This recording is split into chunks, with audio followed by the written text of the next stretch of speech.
Hello and welcome to the Beginner's Tatting video series.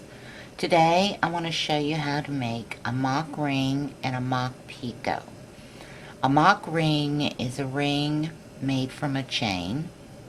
A mock picot is made from 2 pieces of bare thread. A mock ring is usually used to climb out of a round. They're sometimes used in various different patterns. A mock picot can be used for the same purposes. But today I'm going to show you how to do both. Okay? So for starters, we have 2 shuttles continuously wound. What that means, there is no break in the thread. Okay? For today's lesson, for your information, shuttle 1 is going to be our blue shuttle. Shuttle 2 is going to be the clear one. I'm using crochet cotton size 3 thread, and it's a little humid today, so it's a little sticky, but we can make it work. For starters, you want to pull out enough thread off of shuttle 1 to work with.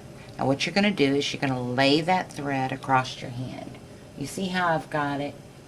Both pieces are draped. Shuttle 1 draped over the back, shuttle 1 draped over the front, shuttle 2 is draped over the back.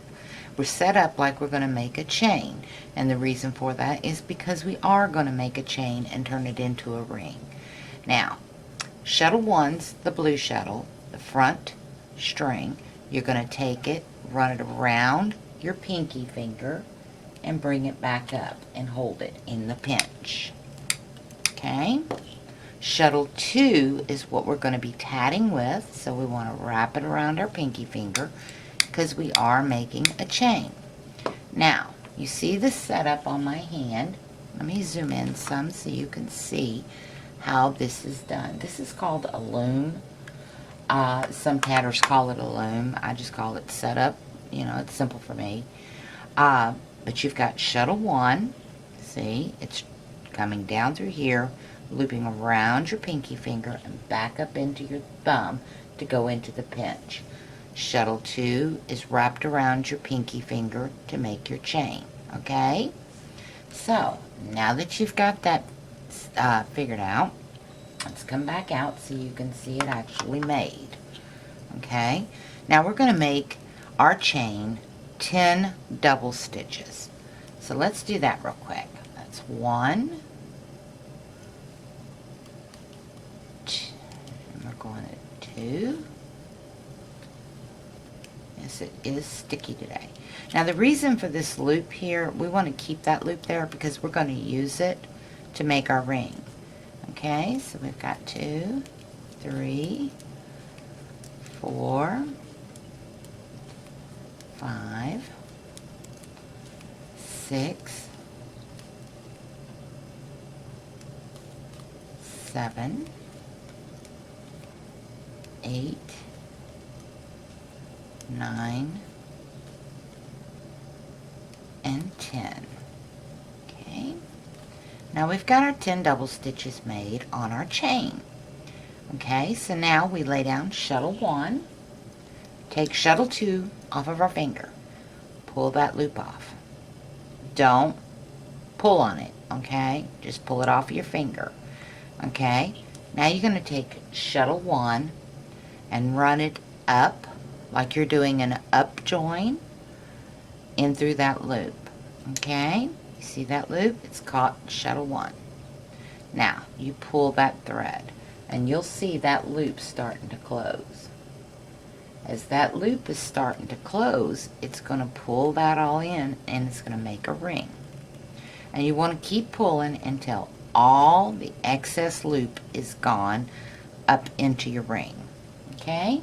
Now let me zoom in on that and show that to you so you can see what our final ring looks like.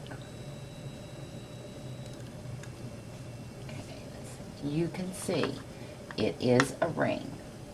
This is the thread that's going to shuttle 2. This is the thread that's going to shuttle 1. Okay?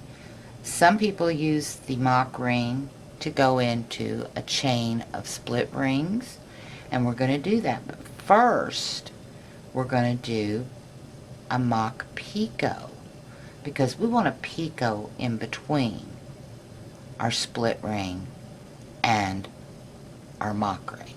Okay, so to do a mock picot, I'm gonna stay zoomed in. It would be easier for you to see how this works. Okay, let me tighten up on my thread. Okay, now you see I've got my thread draped around my finger as if I'm going to make a chain. It's so I can keep this thread tight. Okay, now we want a gap of thread for our picot.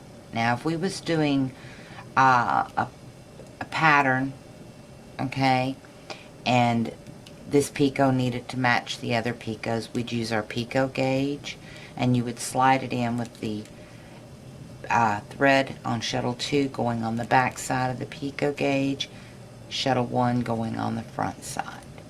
Okay, so now we're going to do a mock picot.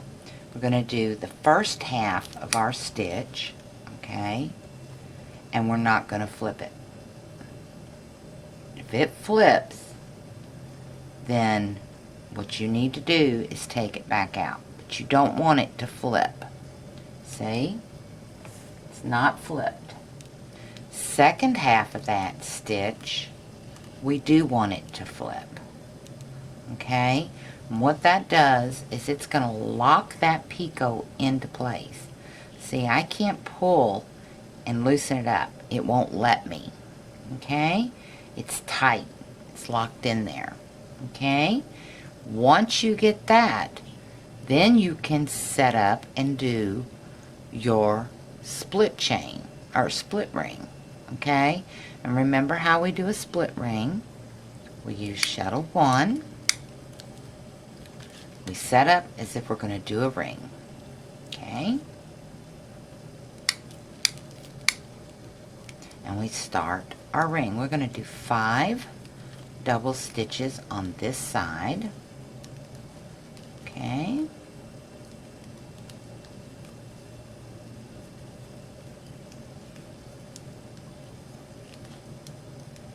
That's 5.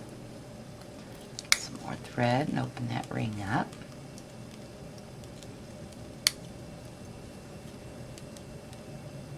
Okay, we got 5 on that side.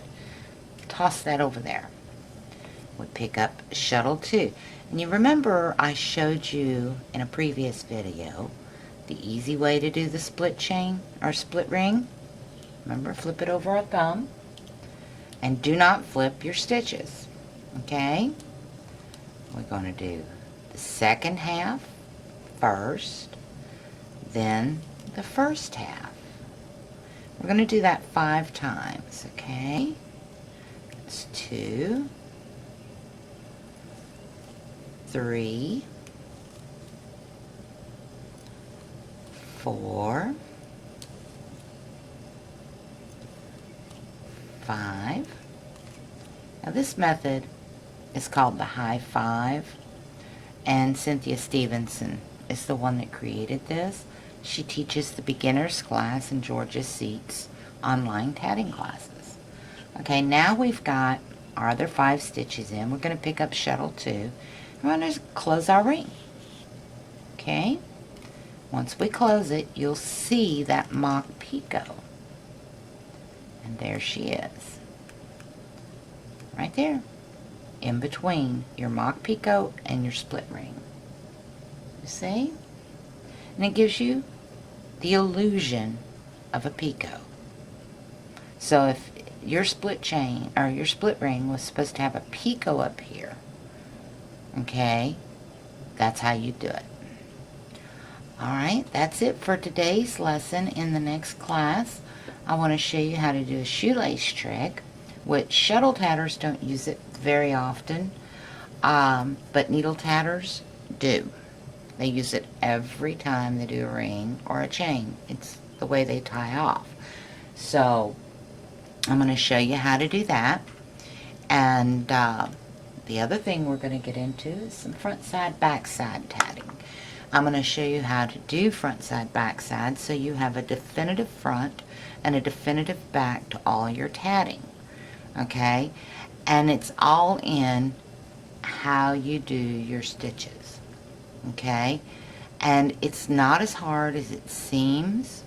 It's really, really easy. So practice your mock ring and your mock picots and get ready for the next class when we learn the shoelace trick and front side, back side. So until the next class, happy tatting and thank you. Have a great day.